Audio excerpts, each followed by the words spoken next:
2025च्या स्थानिक स्वराज्य संस्थेच्या शिर्डी नगर परिषदेसाठी केलेल्या आव्हानाप्रमाणे आम्ही पूर्ण पॅनल करू असं म्हणून या निवडणुकीला सामोरं जाण्याचा जो प्रयत्न करत होतो त्याच्यामध्ये खूप प्रयत्नानंतर त्या परिस्थितीला बघता जे यश आलंय आम्हाला ते आत्ता साधारण आम्ही 14 फॉर्म भरू शकलो आणि 14 फॉर्म म्हणजे जवळपास प्रभाग म्हटले तर अपवाद वगळता सर्वच प्रभागांमध्ये आम्ही सामान्य माणसांमधून नेतृत्व पुढे यावं हा दृष्टिकोन घेऊन आम्ही उमेदवार देऊ शकलेलो. आपण महाविकास आघाडीच्या वतीने देखील प्रयत्न करत होता. काय नेमकं यश अपयश मिळालंय? हा प्रश्न जर याच्यामध्ये आला असेल तर महाविकास आघाडीच्या वतीने आम्ही कधी प्रयत्न करत नाही. स्वतंत्र गावच्या हिताचा विचार करणाऱ्या लोकांची आघाडी करावी अशी आमची कल्पना होती. महाविकास आघाडीमध्ये सुद्धा गावचा विचार करणारी अनेक चांगली मंडळी आहेत. त्या चांगल्या लोकांनी सगळ्यांनीच एकत्र यावं असा संवाद आम्ही नक्की केलेला आहे. पण महाविकास आघाडी म्हणून असा काही विषय कधी आम्ही केलेला नाही. आता समविचारी काही लोक तुमच्या बरोबर यायची तयारी दाखवली, ज्यांनी अपक्ष फॉर्म भरले, तर त्यांचं स्वागत करणार का? बिलकुल स्वागत करणार.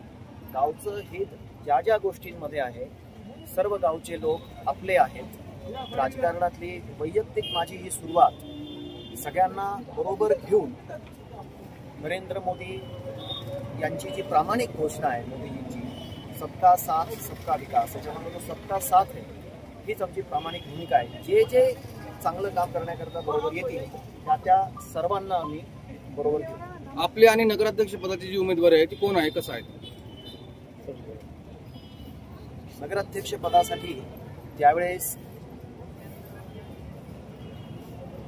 BC असं आरक्षण पडलं त्याच वेळेस या गावामध्ये अनेकांना चिंता निर्माण झाली की चांगलं शीट आणि वेगवेगळ्या प्रकारच्या शंका निर्माण झाल्या. पण आम्ही कॉन्फिडंट होतो की सर्व समाजातल्या सर्व स्तरांमधून सुशिक्षित चांगली समाजाचा विचार करणारी माणसं आहेत आणि त्या नजरेने आम्ही ज्यावेळेस थोडा शोध घेतला तर आमच्या समोर जे आत्ता आपल्याबरोबर आहेत कल्याणीताई आरणे या स्वतः डॉक्टर आहेत, सुशिक्षित आहेत, उच्च शिक्षित आहेत.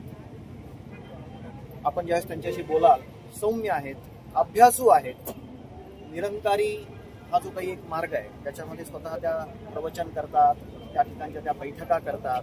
समाजामध्ये जाण्याचा, समाजामध्ये बोलण्याचा त्यांचा अभ्यास आहे आणि असं सामान्यामधून नेतृत्व येणं असा दृष्टिकोन घेऊन त्या नगराध्यक्षपदाच्या उमेदवार म्हणून आपल्या सगळ्यांच्या समोर आता आहे. आपण देखील निवडणुकीच्या रिंगणात आहात. कोणत्या वार्डातून प्रभागातून आपण उमेदवारी अर्ज दाखल केला? मी आता प्रभाग 9 मधून अर्ज दाखल केलेला आहे. प्रभाग 9 हा नक्की केलेला आहे.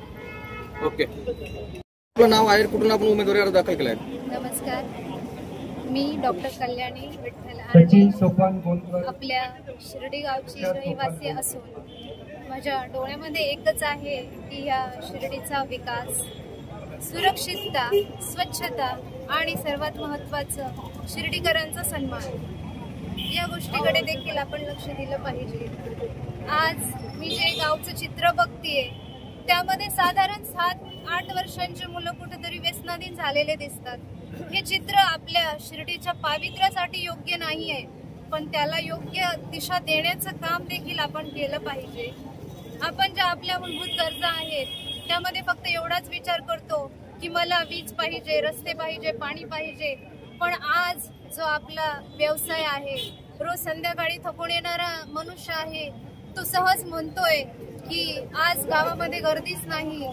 तर ह्या गर्दीचा विचार म्हणजेच आपल्याकडे येणारा जो साई भक्त आहे तो साई भक्त आणि आपली ही जनता यामधील जो दुवा आहे ते प्रशासन आहे.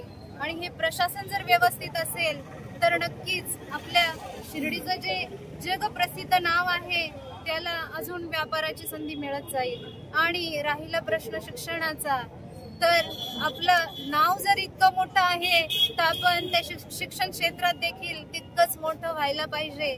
की आज मी डॉक्टर आहे, मलाही विचार पडतात की जे अनुसूचित जाती जमातींमधले काही असे मुली आहेत, काही असे मुलं आहेत की शिक्षणापासून वंचित आहेत, त्यांनाही देखील आणि आपल्या गावामधील इतर समाज कोणतेही असेल, एक शिक्षणाचा मार्ग देखील त्यांना समजावून सांगितला पाहिजे. आणि आपल्या या विकासाला एकट्या माझीच नव्हे तर आपल्या सर्वांची जबाबदारी आहे. त्यामुळे आपण योग्य तो उमेदवार निवडून या विकासाला आपली साथ द्यावी. आपण गावाचे मुलगी आहात, काय भावनिक आव्हान मतदारांना करावं?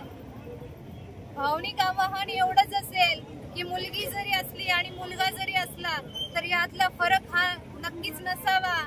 कारण ह्या सद्गुरूने आपल्याला जो संदेश दिला आहे, श्रद्धा आणि सबुरी, याचा विचार करून प्रत्येकाने आपलं वर्तन ठेवावं आणि तो स्वच्छ कारभार आपल्या प्रत्येकाच्या वागण्यातून दिसावा.